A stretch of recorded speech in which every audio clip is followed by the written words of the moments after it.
man.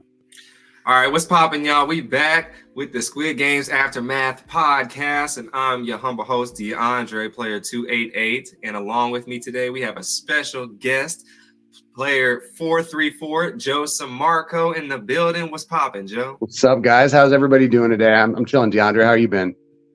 Oh, we excellent out here. We had a good Thanksgiving meal and whatnot, so we feeling real full and refreshed and ready to go and hit the work week. So I'm all right, you know. How's everything been with you the last few days since the show been out? Bro, I've been chilling like you. Ate way too much. I had 2 Friendsgivings, so I'm about to hit the gym hard this week and go on a diet. But just been keeping up with all the social media explosion from the show, man. It's been wild how well received this thing has been and how much attention it's gotten. It's exceeded my expectations, very honestly. Yeah, no, definitely. I didn't really know what to expect. It could have been a hit. It could have been a miss, but it looks like it's a hit because it's #1 in damn near every country. So yeah, that's good to see. And I still see advertising going on. So there's still a lot of excitement.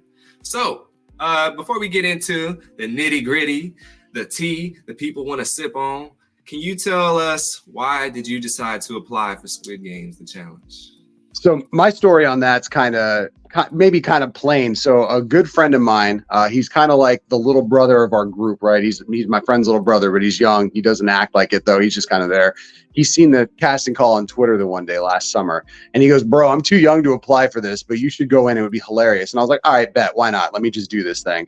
So I put in the application. I sent my video in like June. Didn't expect to hear anything back. Just kind of did it for fun.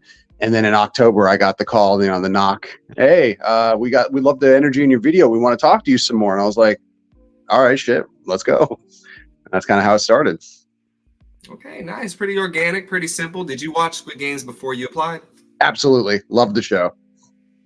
Okay, cool. So he knew what he was getting himself into. So as the time's coming and casting was a long process and you're getting closer, it's, September, October, November, December, and they tell you you're good to go. You got the call, you made it. Yep. And you're packing your bags, about to leave home. What's kind of like, what you thinking when you're about to kind of get on this little trip you're about to go to? So it's a good question. I'm the type of person who really tends to embrace life like an adventure. I was looking at this thing as an experience. I saw how immersive it was supposed to be. I read through the contract pretty thoroughly, so I knew it was going to be intense. And I like to test myself. So that was one of the things I said in my video submission is I just like to challenge myself. I want to see how far I can push my body and my mind, right? So I guess as I was getting on that flight, I was just kind of mentally preparing, you're going to be in it for the long haul. You're trying to win this thing. That means you're going to go through hell. You're going to have to really dig deep sometimes. It's going to suck. I have a pretty big fear of heights. So I knew Glass Bridge, for example, I was like, if they do that, I'm going to need someone to drag my ass up there because I'm going to have to face that one way or the other. I'm not going to bitch out and go home. But it was a lot of that type of thing. But then also I'm a leader in my day-to-day, in my career, in my day-to-day job. So there's a big part of me that's I want to help support others. And a matter of fact, you and I personally had a moment during red light, green light that we can talk about a little later if you still remember that. I remember. All right, cool. Yeah. I wanted to be able to bring people up along with me as much as the game would allow. So those are the 2 priorities I had in my mind, going into it. Yeah, no, I could, that's pretty good. I definitely, when we met, I sensed that confidence in you and you was had that determination. So definitely that's cool to hear, actually that you know that about yourself. Good. I'm glad that came through. Oh, 100%. So, you get there and you're in the hotel and it's almost time to get ready to go early in the morning. What's kind of your strategy going into the game when it's officially about to you're getting on the bus and you're about to be in it? Man, the hotel you gave me PTSD flashbacks to first and foremost, dude. Now, 4 days in that little room. Yeah. So getting on the bus, they told us, they're get some sleep. You're going to get woke up at 3 or 4 in the morning. I'm like, bro, there's a 3 or 4 in the morning now. When did that happen? I'm not that guy. I sleep in late. Right. Yeah. So I'm thinking, all right, I'm going to be off on the wrong foot as it is, but just take it by the horns and go. Right. So we're driving and you remember it was a 2-hour drive to get to that air hangar, wherever it was for red light, green light. I'm thinking, dude, they're really about to take us out in the fields and just, fucking pull out the blick and we're done. I didn't know where we were going. Anything could happen. Yeah, for real. So I mean, to be very honest with you, I was just kind of trying to look and see where we were and just absorb as much as I can, but I was half asleep on that ride, man. I can't say I was really thinking about a whole lot on that bus. Okay, yeah, strategy. I mean, we kind of had an idea of what was going to happen. I mean, it's red light, green light first. Like, if you didn't think that's first, and I don't know what you're doing on the show. but yeah. So I mean, knocking the sleep out of our eyes was a long trip. After a while, you kind of get out of it. So we turn up to red light, green light, and we walk in the arena for the first time. What's kind of going through it as you see everything? What's kind of going through your mind? I was like, this is awesome. Like, I'm not even gonna lie, dude. And seeing how big it was and how accurately they like depicted everything and recreated the set, I was mind blown. And then when they lined all 456 of us up before we went in and saw it, I don't know if you remember when we all started chanting, "One team, one dream." Everyone just started popping off. We were like hyping each other up. I don't know if you remember that. We kind of did it for like 2 or 3 times, but everybody in there. Yeah. It was it was right before we went, and maybe it wasn't like one team, one dream, but it was something to that effect. Like we all started chanting, like hyping each other up. Like, yeah. I remember the chants. Yeah. So that's what it was. And then when I felt that energy, I was like, all right, so this group of people definitely has like the right vibe about them. Like it didn't seem like anyone was going to be trying to like take each other out intentionally like that, right? So we walk in with that positive energy behind us, see how big the set is, see how the freaking doll on the other end. And I'm like, bro, we're here, man. Holy shit. This is insane. Yeah, there was a lot of buildup and towards getting there because, we had to get prepped and whatnot. We saw the lights on the top from afar and we saw you could see a little bit of what's inside and we knew like what was up, but it took forever. And finally getting in there was kind of just like a little euphoric, like, wow, like this is amazing. Yeah. They had us in those tents for what, probably 3 or 4 hours after breakfast for like the squid packs, the track suits, all that stuff. And I think, I don't know if you were going to touch on this, but I think that's where a lot of the lawsuits or the naysayers, people coming out with articles complaining, I think a lot of that is coming from you had to sit around and wait so long and you were cold and you were frustrated and then you lose the game so quickly and now you're just salty about it. And it's silly, man. It's silly. Yeah, no, I mean, that's the name of the game. It's a thing you signed up for. Read the contract. That's all I got to say. And it's not anyone's fault of what happened. I mean, so you gotta be ready for the worst. I mean, it ain't like Survivor or nothing, but you gotta be ready for the worst. 100%, man. 100%. So, all right, so we're getting on the line. 3, 2, 1. The doll's head turns around, and then it's time to go. We hear the music, and so when you're going, what's your strategy with red light, green light? Tell me. So, if you don't mind, let me back up really quick on that because I had a group of 4 people that I met. Like I call that day 0 before red light, green light really started. Right? It was me, 429 Elliot, 437 Forrest, and 428 Sam. And the 4 of us kind of tried to develop a plan for how we wanted to tackle that first off the line sprint. They were all saying, let's stay in the middle of the pack because, people are going to go fast and trip over each other at the front. Other people are just going to go slow and steady in the back. We can stay in front of them. Let's stick to the middle. And then we did that practice round. I don't know if you talked about this. I don't mind. Behind the scenes, they let us have one shot to hear the length of the song and see just what it felt like to get out and go. And the second I did that, I started from the middle of the pack and I saw the way people were clumping together and how there wasn't like a clear line of sight, like through.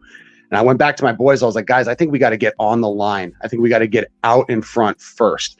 And they were like, no, let's stick to the plan. I was like, listen, you guys do you. I love you guys. I want to see you on the other side, but I'm getting on that line. So I jumped out on front and I stayed in the front of the, you were next to me most of the time. We were at the front of the pack for most of the run through. And I honestly, now when I hear people from the behind say what it was like, I'm so glad I made that that audible at the call and just went. Oh yeah, 100%. I mean, that practice round was everything. And I was in the front during the practice round and I saw just how crazy it got when that music started. And you had to have a nice jump on it too. And you didn't know when it was coming, but you knew when it was coming, the dolls had turned around. So you kind of had an idea when it was coming, but it was madness. And so I was like, I got to be in the front. There's no way. And, once it was time to get back in after the practice, some people took my spot. And I was like, nah. So I was like elbowing people, trying, bullying people to get back in the front because I wasn't playing. I was like, no, this is not happening. This is not how it's going down. So I think I was like, I had two people squeezed right in front of me, and I had like 1 foot on the line, and the rest of my body was back. And so right when it started, I kind of just like ducked off in there and got my little spot. And yeah, that's all she wrote. 100%. So first round comes. What's going through your mind when we're stopped for the first 10 minutes? 10, you're being generous, man. Actually, I'm being generous. That first round probably was about 10. Obviously some of them. I think it was long. I'd say it was longer, but first 10 minutes going through your mind, like what's going on? So my instant feeling is, okay, I made the right choice, because I stop and there was like nobody immediately around me, like a couple feet in any direction, sure, but like I had room to breathe. I could see like pathways to take for the next, the next round, right?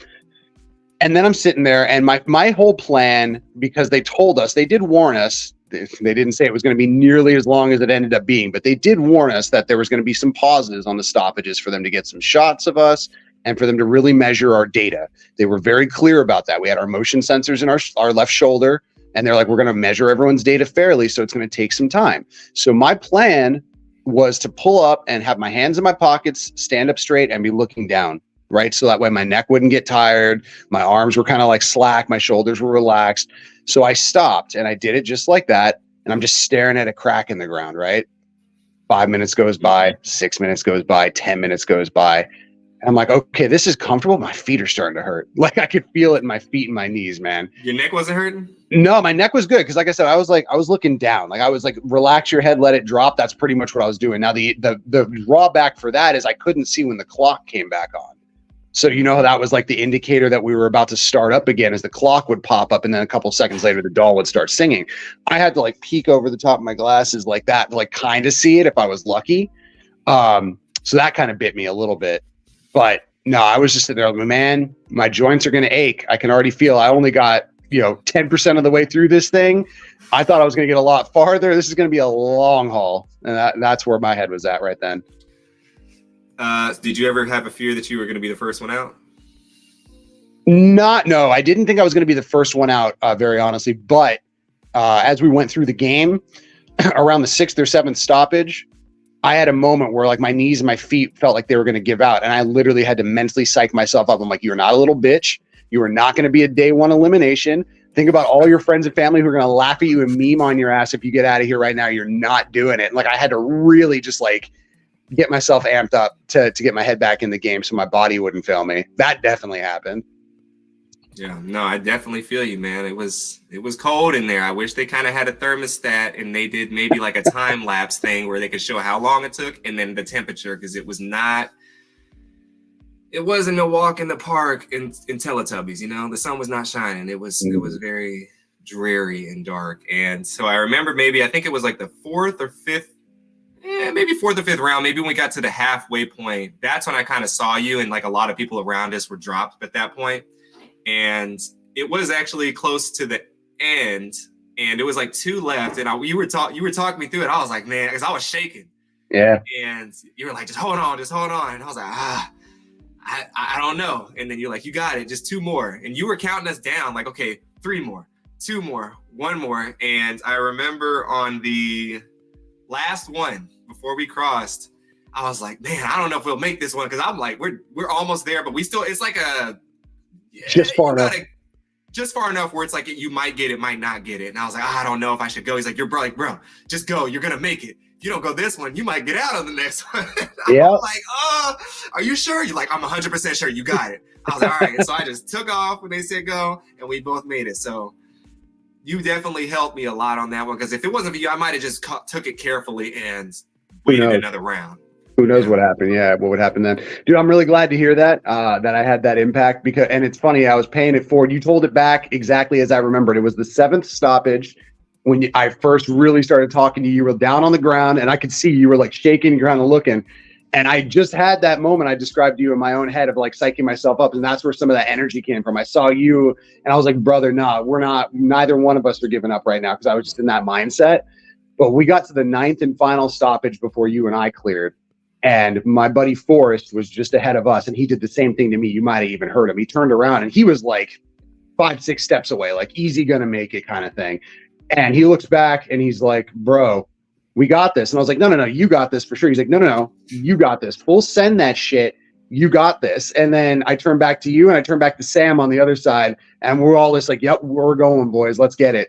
And here we are. We made it. It was awesome. Yeah, we made it. It was amazing. It was probably one of the most euphoric feelings I've ever felt ever, because there's nothing I've ever done that took, the longest thing I've ever took race I did was track was maybe like a 800-meter dash, and that's 2 minutes long, Yeah. This is 10-ish hours. Mm-hmm. So it was definitely a feeling that is hard, definitely difficult to be replicated. So we make it past red light, green light. It's all Gucci and dandy dory. We get out of there, go back to the hotel. First, I guess before I jump too far, what was your kind of initial feeling once crossing the line?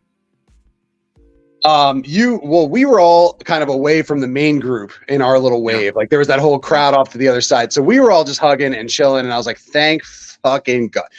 Late for me to ask. I hope cursing is not an issue, but that's just me. So cut it out. Bleep it if you need to do. Yeah, I was like, thank fucking God. We got through this thing. We did it. We didn't get eliminated. We waited. All the packs of everybody else went off. We knew we were clear. And then we get ready to, head on to the dorms and do all that stuff. And I look back at my buddy Elliot, 429, is laying down maybe past the halfway point with like a minute 20 left on the clock. And me, Sam, and Forrest, again, it was 3 out of the 4 of the original group passed at that point. We were looking back at him and we're like, oh no, he's not going to fucking make it. Like he doesn't have time. He's going to have to get up and start moving. So we shout to him, we yell, we're like, dude, get up and stay on your feet for the rest of this thing. Do not give up. And then they shuttle us out, get us on the buses, right? Mm-hmm. Little known fact, I don't know how much this is discussed. We didn't go straight to the dorms that night. We had to go back to our hotel. So in the next morning, I go down into the lobby, get ready to get on the buses to go to the dorms. And lo and behold, there's Elliot across the lobby, crowded full of people. We lock eyes, and there was that moment, like I saw him across the room when we ran over and we hugged each other. I was like, oh, my boy made it. This is awesome. So like my original squad at this point was still intact when we were getting ready to go to the dorms. And that's where I was at. Now y'all making it sound like, hey, well, we just got back from Afghanistan. Well, I see you, brother. You made it. You made it out the war. Oh, snap. Yo, it felt like that, man. It felt like that. Hey, it was honestly, it was serious. I was seeing people on the bus like, oh, you made it. Oh, okay. Like it was like we thought they died, actually. Yeah, man. Well, you said it best. I mean, 10 hours. It was honestly, I tell people from start to finish, it was about a 17-hour day. They got us up at like 3:30, and some people didn't get back until like 11 p.m. that night. You and I got out a little earlier than that, but we still didn't get back to the hotel until like 9 p.m. It was a long day. The game itself, we were in it for about 3 to 4 hours, you and I, and everybody else that stayed longer, God only knows how long. So it was a toll on your body, man. I mean, just seeing people make it through that was just this, you knew it, you experienced it. And like you said, it was almost like fighting a war. Like you made it through one of the hardest things you're probably going to experience in your life, physically and mentally, I think. Yep, mental thing above anything else. It was cold and whatnot, but mentally, like, I think, I don't want to say everybody could have stayed in there because people's bodies just couldn't handle it, but mentally it really showed kind of like there was a difference. I'm not saying the people who got out weren't mentally strong, because that's not the case. Sometimes things happen, but it's just something it's hard to explain unless you experienced it. That's all I'm gonna say on that. 100%. But anywho, so we'll fast forward to in the dorms and whatnot. We got a lot of time, I guess, to get acquainted with people and whatnot. Was there anything, I guess, in the dorms overall, your dorm experience in a nutshell, that really kind of stood out to you, or that you want to speak on? The dorms were very interesting, and I don't know if it's because like I live on my own, like I don't have an immediate family or anything, but the dorms to me really weren't all that challenging. I felt like uniquely equipped to handle that. Like not seeing daylight wasn't really a big deal. I'm a very extroverted person. So like going around killing time talking to people wasn't like a challenge to me. Some people really struggle with that. A couple of people in my group were like very introverted. They had a very tough time just only being able to sit all day and talk to people. As a matter of fact, one of my friends, Forrest, ended up self-eliminating after Dalgona for that exact reason. He's like, I just can't handle the dorm days. Like, it's too much. So there was a lot of that going on. But what really stood out to me, to answer your question, was more the camaraderie that I found in there, the way people were willing to work together to pass time, play games, just have fun with each other. There wasn't a lot of tension or drama. I mean, I shouldn't say that. There was, obviously, you can see some of it in the show, but like with Hussein and Brighton, for example. But like, there wasn't too much of that happening. It was very overwhelmingly like, let's be there. Like the amount of emotional support people gave each other when someone was struggling, if someone was crying or upset or just stressing out, a lot of people would rally around them to just try to lift their spirits up. And it was really cool to see that. Like, the casting team did a great job finding people that really had each other's backs, I feel. And that was probably my big takeaway from the dorms more than anything. Yeah, no, 100%. I mean, I wouldn't say it was kumbaya 24/7, but it was good vibes in there. I mean, I definitely it kind of changed my perspective on things when, living with all those people. Because I mean, I've been had roommates before, but waking up and kind of like having your friends right there next to you, and then y'all, going throughout the day. I was like, man, like I thought I wanted to live alone, but maybe I don't. Yeah. It was like one big summer camp. That's how I kind of took it. No, it was actually kind of a nice time. I mean, add some booze and some good food in there, we really would have got it popping and cracking. Oh yeah. So fuck I that wish they would have put some man. alcohol. Oh my gosh. I was saying this the other day. I was like, if they would have put some alcohol and some fruit in there, it would have had some good TV moments, coach. I'd have lived there for the rest of my life. Like, whatever, dude. Let's do it. We got it. So anyways, we'll move on to the Dalgona. So you were in which line? I was Circle, and I do have some stories for Dalgona, but you go ahead and ask me what you want to know. So what made you want to pick that line? Perfect. That transitions into what I wanted to share. So I was trying to be the brains of our group. I was always trying to get into production's head, try to see if I could read through the strategies. And, just like in the real show, they had the images on the wall where you could see what the games were. And Dalgona's was very obvious. It had the shapes. And for us in the dorms, if I'm not mistaken, memory shouldn't fail me, I think it went circle, triangle, umbrella, star.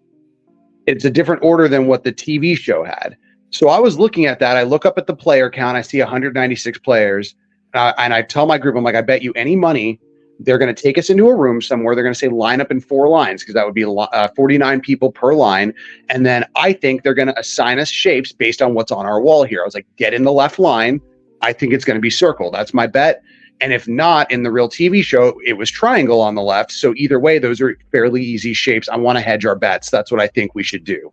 So most of my group went in the left line. Now, obviously, we saw what production did. They pulled the rug out from under me. I did not predict that in the slightest. That flip the script moment was amazing.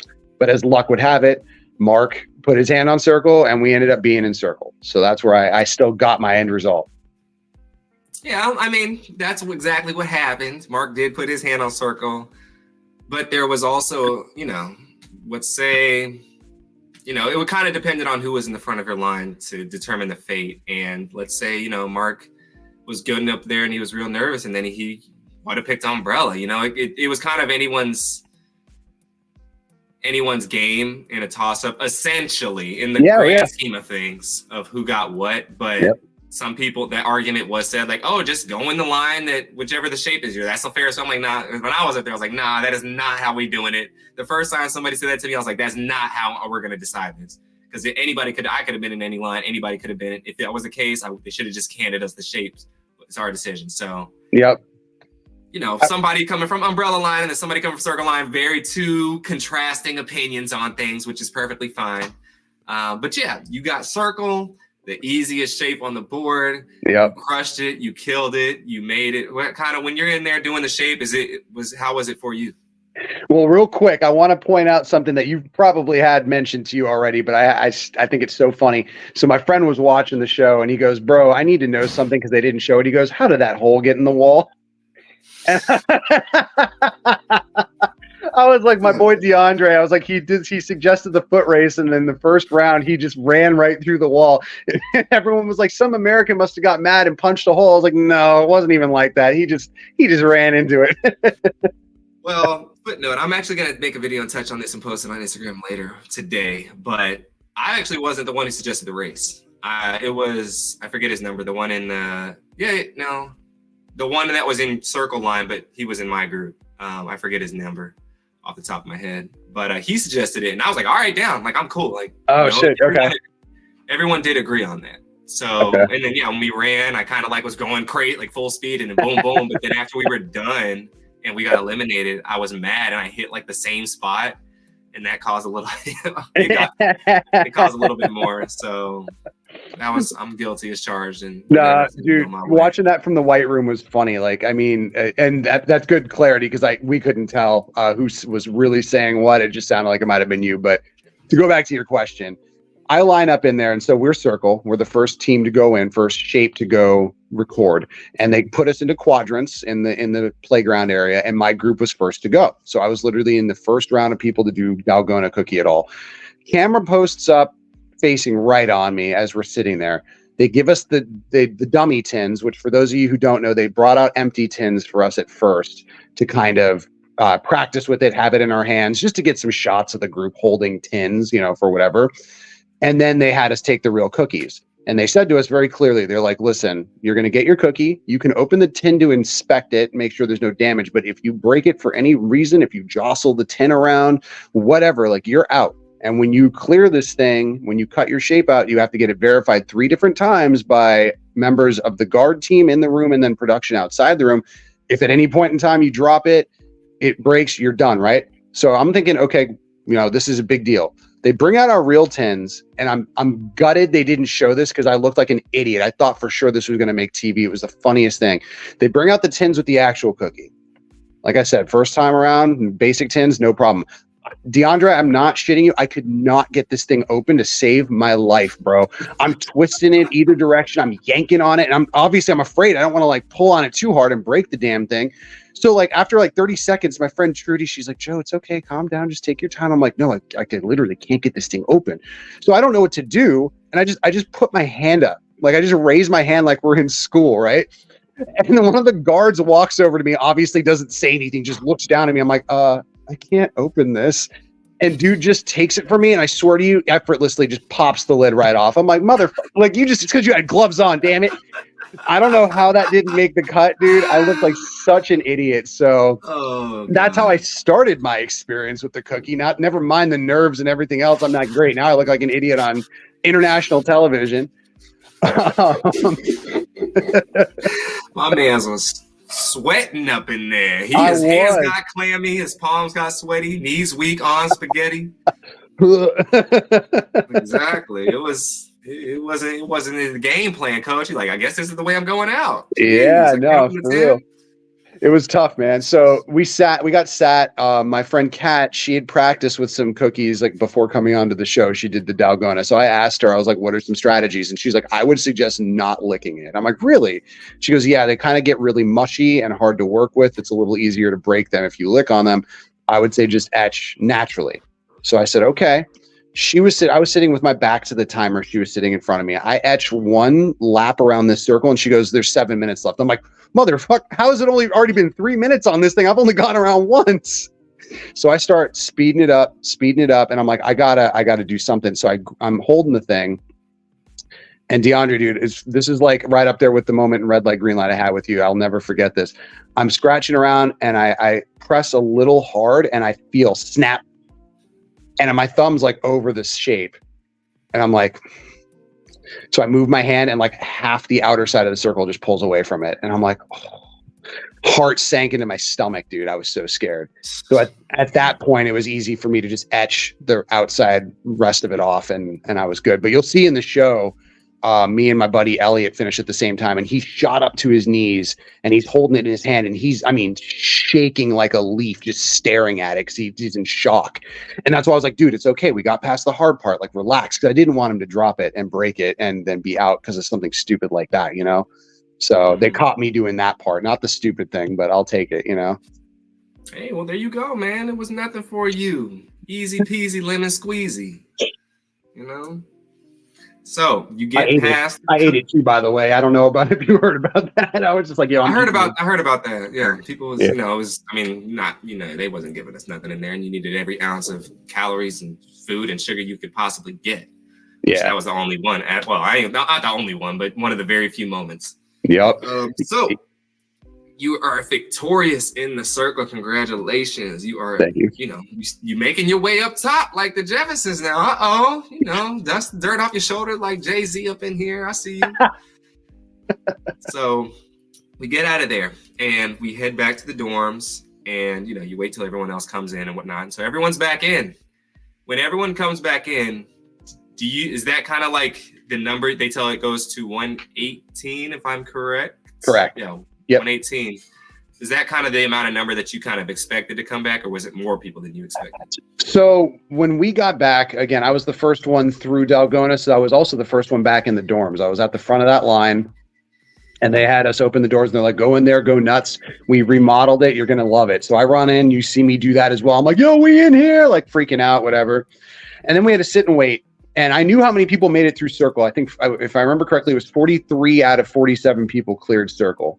Rip, my boy Sam, he did not. He was one of the 4 that broke, unfortunately. So I lost him that day. But I saw how many people made it through Circle, and I'm like, well, yeah, it's one of the easiest shapes, but man, that's almost everybody. I was like, Umbrella's going to knock a lot of people out. But honestly, to answer your question, 118 was lower than I expected. I think way more people went out on Triangle and Star and Umbrella than I expected, to be honest with you. You think more people went out Umbrella than you expected? Yeah, not just Umbrella, but the rest of the shapes after Circle. Yeah. I figured it might be around like 130 to 150. So yeah, 118 coming back. I was like, oh damn, like those other shapes really did a number. You know what I mean?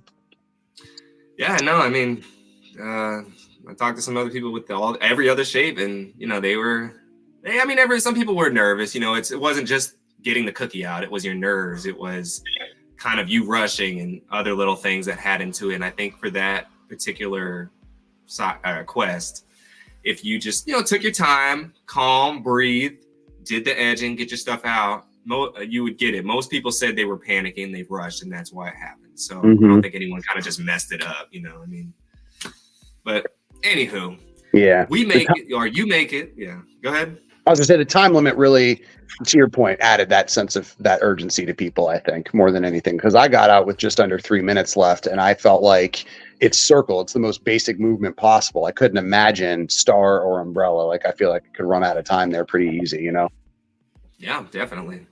So we get out of there, on to the next one, and then we have the little phone incident. That's do you have anything to say about the phone incident? I do. They cut that down pretty heavily on the show. For those of you who don't know, the phone actually rang 4 times.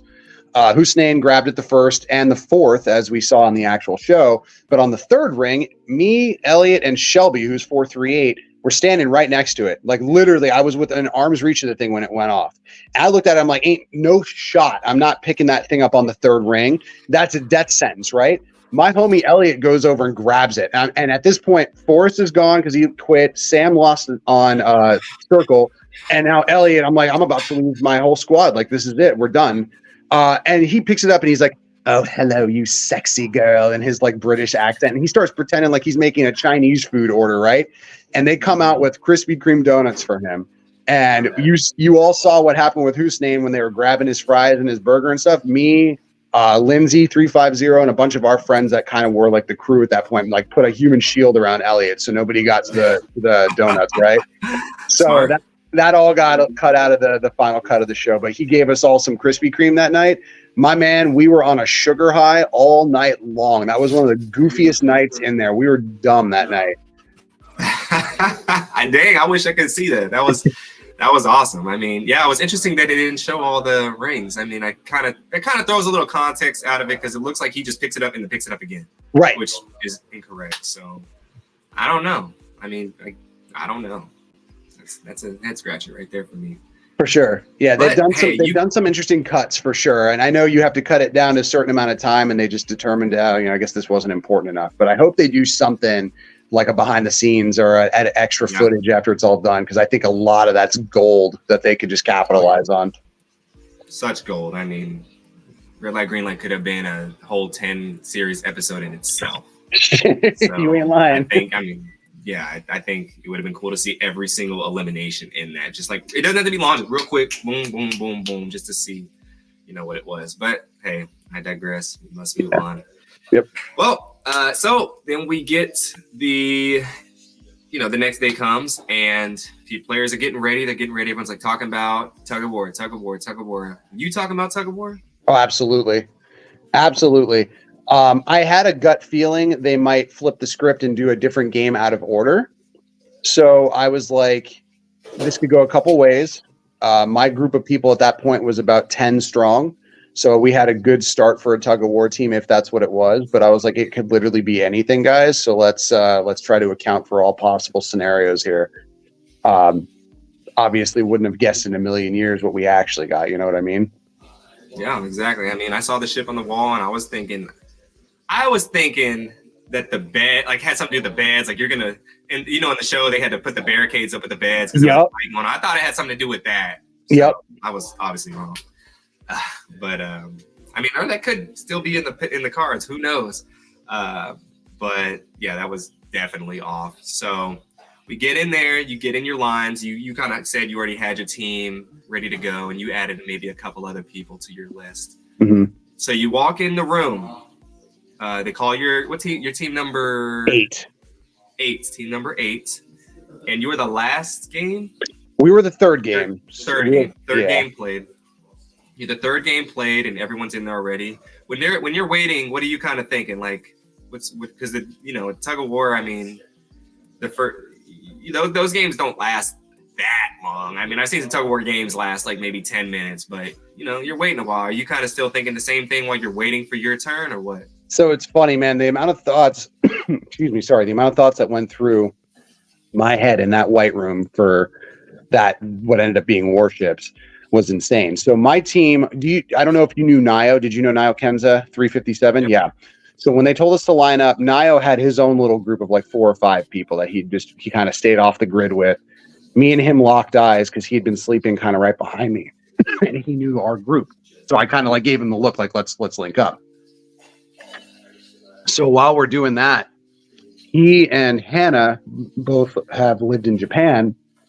Sorry. I got something in my throat. Give me a second.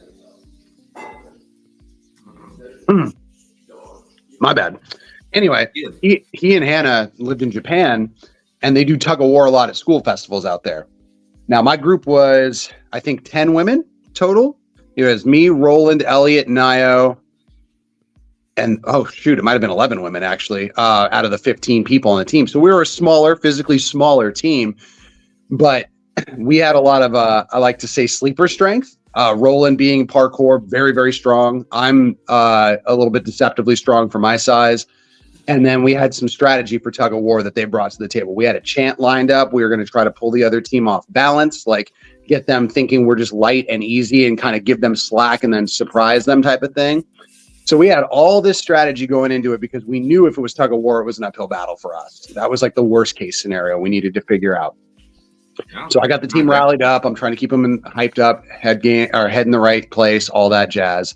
And they were like, Joe, you need to be at the front of the line because you're probably the only person that can look right at the other team and like feel nothing. And I was like, what does that mean? That makes me sound like a sociopath. Like, they're like, no, we just know you can step up and like shoulder that for us. And I was like, all right, bet. So like, I'm ready to do that. That's where my mindset is. And then we walk in and we see the real-time battleship set. And they knew you had the eye of the tiger. That's right. I guess so. But when we go in and see that warships set, I'm like a little kid, dude. I'm like, oh, fuck yeah, dude. I love this game. I played it so much growing up, played it countless times. And half of my UK friends are like, what the hell is this? Like, they didn't even know what they were looking at when we walked in there, right? Mm-hmm. So that's where we were going into it. And I'll give it back to you because I'm sure you got some questions. So what made you see the game and you're like, oh, yes, like I ain't got to, put the team on my back. But You do want to put the team on your back in hindsight. You decide to elect to be captain. So how did that decision come to pass? So in actuality, I was the lieutenant. So here's what happened. My apologies. Yep. No, you're fine. You're fine. A lot of people have been making that mistake because unfortunately our captain Madison didn't really get the respect I feel she deserves here. But here's what went down. So we walk in, I have my excitement. And then Madison, who I believe she's 23 or 24, younger woman, she's ecstatic. She's like, my fiance and I, we play this like every day almost. We play online with strangers. I'm all about it. And she's like, this is such a fun game. And I've never been a leader in anything before. And I could tell she was like even nervous bringing it up, like she was almost embarrassed to ask for it. But in my head, I'm thinking, so this is a life experience for this girl. I already mentioned I'm a leader in my day-to-day job. I've had this experience for 10 plus years. I'm thinking this is good for her. I'm like, all right, you know what? She can have this. I'll take a step back and let her take point on this. And then they said, everyone, you nominate a lieutenant as well. And that's when the rest of the team looked to me and they're like, Joe, you've been that guy for us. You've been trying to come up with plans this whole time. Your brain hasn't turned off every step of the way. You've been sharing with us strategies and ideas and things you think will benefit us. We really can't imagine a better person up there supporting Madison. And I said, all right, bet. I'll go up there and I'll be lieutenant. I didn't want to step on her toes very much, being that she was the captain. And as I mentioned, I didn't want to take away from that experience for her. So I kind of let her have the reins a bit and interjected my thoughts here and there. And that's how we had that leadership set up there for our team. Nice. Okay. He's the head honcho with the cowboy hat on. I like that. Joe, I could tell you wasn't kind of like, not bossy in the least bit, but just you kind of like people went to you and they felt secure in your judgment. And so that's a really strong thing to have in a game like this, I'd say. And you were kind of under the radar at the same time. So like you got the best of both worlds, I think, going on right now. You're not being pointed at as, oh, that's the leader of the group. Go get him. You just no, I appreciate you for saying that, because that's honestly exactly what I was going for. So it's good to hear from an outside perspective that that's pretty much how it came off as. Go ahead. Actually, my bad. Go ahead. Do your thing. You're good. So we get the game started. You're going against B's team, and that's when we get introduced to her on the TV show. Yep. She's from London, England. She's a games industry professional. And she picks 19 as her lieutenant, so 18 and 19. Yep. So she said people always aim for C3. That's what people do. And then you guys had a vote in C3. So when you watched this and saw her say this, you think that's accurate? Or what was your kind of thoughts seeing that part? So if you run it back, we actually did not have a vote in C3. We were on the 2 row, but we did take a shot at C3 against her. And she intentionally avoided that space, which is where her strategy worked out well for her. I didn't know that was a psychological thing. It makes sense after hearing her breakdown. And obviously, based on how we acted, we fell into that. So the C3 definitely has some truth to it, 100%. Yeah, I was like, dang, this girl's smart. Yeah. She knew what was going on. So, she does that. And she says that the game takes a lot of luck, but it's also, a game of math and logic. Do you stand suit with that as well?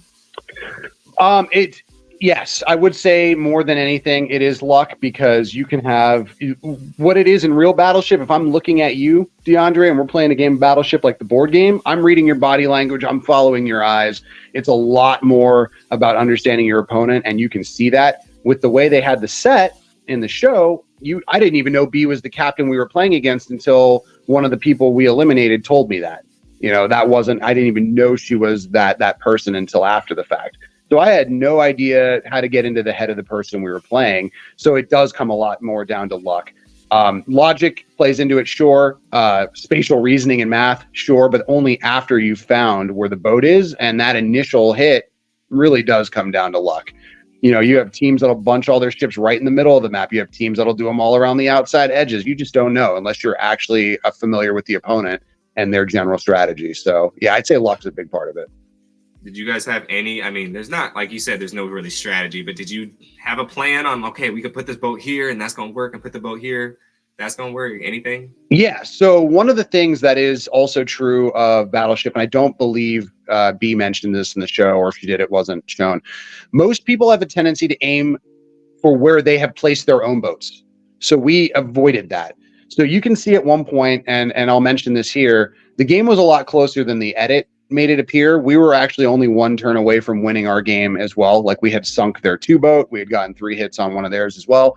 And you can see the board, we kind of had a scatter shot. Like, we kind of tested the waters all over the place. And once we found the 2 boat, we unfortunately we missed 2 more times before finding the other piece of it. So those types of things, it is what it is. You really have no idea what direction that thing is going. But if you're talking about in terms of strategy for where we try to fire and aim for, that we just try to avoid shooting where we had placed our own boats in the hopes that it wouldn't give us away. How we placed our boats was a little more Madison than me. And this is one of those moments where I had a plan of how I would have done it. And we ended up a little different than what my gut was telling me. So I can't really fully speak to what her thoughts were there. I just kind of went with it and we did what we did, you know? Yeah, no, I hear you there. So her team sinks the first ship. So 438, 435, 267, 350, and 34 are all eliminated. They hit your guys' biggest ship first. Woo! Yep. But then you guys hit their ship.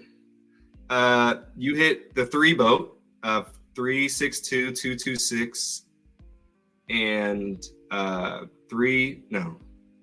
we got the 2 boat. We had the 2 boat. It was, I think, 106 and someone. I'm messing up here because they went through y'all game so dang quick. You're all good, man. I have there's a stat sheet like breakdown that I referenced because they somewhere out there on Wiki has it. But yeah, we hit their 2 boat. So you guys hit their 2 boat. They didn't actually show that. Now, yeah, they didn't really show that. They kind of went through that real quick, but they hit your guys' last boat of 362, 226, and 357. They hit your guys' 3 boat. Yep. And so when it gets down to it, so you said it came down to the last move. So can you kind of give me that little scenario right there? Sure can. So for one thing, if I'm just going to share my time here a little bit. After that 5 boat went down, man, I cannot express to you I felt like I let these people down, like point blank. I dropped to the stage. I punched the stage. I was heartbroken watching these people cry. These 5 women, just knowing they're going home no matter what, right? But and Madison, unfortunately, too, and you can see this in a couple of shots, she was getting very emotional. So I realized, I was like, I got to try to stabilize her. Like, this isn't over yet. We still have a chance to win this thing. And I want to make sure that we kind of avenge them. If nothing else, we get through, right? So we clap back and we get that hit on their 2nd boat, and then we sink their 2nd boat. And I'm fired up, Keys on the other team. Some other people were talking smack the whole time that oh, you guys are losers, this and that. So I start giving it back. Now it's 1-1. We're back in this thing. There's a chance. And then we start hitting their 4 boat and they're hitting our 3 boat. So it comes down to a moment where there's 2 hits on both sides, right? And it's our move. So if this is their 3 boat, we pulled this thing out and we win. So we hit that, we push the peg in, and I'm on my, not knees, but like squatting down, like, kind of praying, head in my hand type of thing. Just, I know we're going to get a hit. I'm just hoping and praying. I hear, boat sunk, players so-and-so and so-and-so are eliminated. And we hear the hit, we hear the lights go off, all that stuff, and then nothing.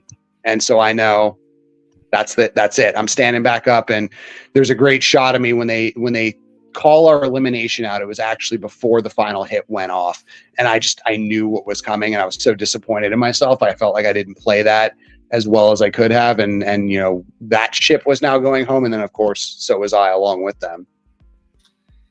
Yeah, man, that's a lot. I mean, that's a tough pill to swallow, being the captain and having to be responsible. I know you had a couple boats on your team. Actually, I mean, of course they survived and whatnot, but yeah, I mean, I think you guys, did essentially all you could. You were the lieutenant, not the captain. So ultimately it went through. The captain had to place the pin in the hole. And yeah, that was that. And unfortunately, player 434 has been sent to the Shadow Realm. Banished to the Shadow Realm. I don't see a Monster Reborn card coming out anytime soon for anyone who likes Yu-Gi-Oh references. Yeah, right. I like that. Good pull there. I love that. Yeah. So sadly, that's your time to go. So you get eliminated here, and you get back to the, you get debriefing and whatnot. What's kind of going through your head once you kind of get back to, you fly back, get back to the States? Kind of, what's your thoughts coming home? Well, before even any of that, I made a point of memorizing people's names, like first and last names or their social handles while I was in there, like the key people, especially the people on my team. So they held us there for an extra couple of days. I did some MIVs, some interviews, which unfortunately didn't make the cut, but most of it was regarding, honestly, pretty much what I just told you was a big part of it. But as soon as I got my phone back, I added everybody's socials, sent them DMs and stuff. And the people who remained in the games from my team and also B, who I'd found out, was, my opposing captain. I messaged her right away and I was like, it was an honor losing to you. I had talked to her numerous times in the game. We're both very nerdy, like anime video game people. So she's my people, right? So I immediately sent her, I was like, if there's anybody I would lose to that I'm comfortable with, it's you. Congratulations. It was a hell of a match type of thing. And, as an aside, I mentioned earlier, she has said to me more than once, she goes, I was like the closest game of Battleship I've ever played in my life. You guys were fantastic. Your team told me you were brilliant after the fact. Like, she's done nothing but put respect on our names as well. So big shout out to her. I love the notoriety she's gotten from it. It's well deserved. Very happy for her. But to answer your question a little more specifically, my head's on my people, right? The people I left behind that I know were still in the game, and wishing them the best, hoping I don't hear anything from them for another couple of days or a couple of weeks, indicating that they would have maybe gone all the way or won the thing, whatever. I had that first night, I cried. I'm not going to lie. I'll tell the whole world. Like, it hit me, the emotions hit me. I was like, damn it. I got top 100, top 80, technically, when you really break it down. I had a good run. I had a good opportunity, and, it's unfortunate that it's over. But after I had that one, moment of sadness, I felt nothing but just pride and joy for having been part of it. Excitement for the people that got even further or who are getting some of that clout now. It's all so cool to have been part of something so big. And I think that was what was on my mind when I was flying back, very honestly. Yeah, man. I mean, you did a great job. You did everything you could do. You played it as well as anyone could play it, honestly. I mean, you had a leadership role, but also you were staying low key. And that was kind of the best balance you could have had, because some people were eliminating people who they didn't know. Some people were eliminating people who were in power, who they thought were in power. So it's like you were probably the last person to come to anyone's mind to come and eliminate if it came down to something like that where you had to pick someone. So yeah, man. I mean, you did a great job. I think, you're a smart dude. You're well balanced in a lot of areas. So I definitely, you ain't get your million on this show, but you're going to get your million soon somewhere else. I feel it coming, Appreciate you, man. Appreciate you. So do you have any last words for the people before we get on up out of here? Yeah, I will say this. Keep an eye on my squad. I think something tells me that there's a lot of good to watch from those individuals. You might start seeing a little bit more of them in the coming weeks worth of episodes. What's the numbers one more time for the people who don't know? 429 for Elliot, 410 for Demi, 427 for Trudy, 83 for Chris, 355 for Hallie, and 418 for Roland. They were all on my worship team. They all gave me a big spend off. They hugged me goodbye, dude. And I will tell you this just as a personal little anecdote. When the grown men in your group come up to you crying and hugging you and saying goodbye, that's a powerful experience, man. And I said to them right then and there, I was like, you guys use me as a stepping stone. You go the distance, win this thing. And that's the message I left them with. And the last time I saw some of them up to this point. So we'll see how that all plays out. Yeah, man, we're going to be on the lookout. And it's definitely going to be interesting to see how things break down, because, at the episode 5 cliffhanger, it's getting real serious, because all the friends are, 2 of your friends might be, actually 3 pairs of your friends, they might be in a little trouble. Yeah, could be. Tough. But if you were there, you could have been like, hey guys, let's maybe not do this. You might have been the piece that was missing to get your whole crew with somebody else. So you got to think about that. Yep. My friends did say something about that. They're like, we wish you probably could have taken the whole thing if you were there. We thought we really, really missed your strategies along the way. So we'll see what happens to them. Trey and Leanne have a big moment right now. That's a big piece of the drama. I'm excited to see how that unfolds. But yeah, man, Wednesday's going to be popping. It's going to be a crazy chunk of episodes that come out. It's going to be crazy. Oh man, I appreciate your time. It was great talking to you again. Appreciate your time in the game as well as, out, of course, now, and hope to see you sometime soon. I'm in New York City. You ever come to New York, holla at me. I'm up here. We're going to kick it, get a drink, and laugh about some things. But yeah, y'all, till next time, I appreciate y'all coming in. Till deuces. I almost forgot my exit. Thank y'all. Thank you for having me, man. It was a good time. Yes, sir.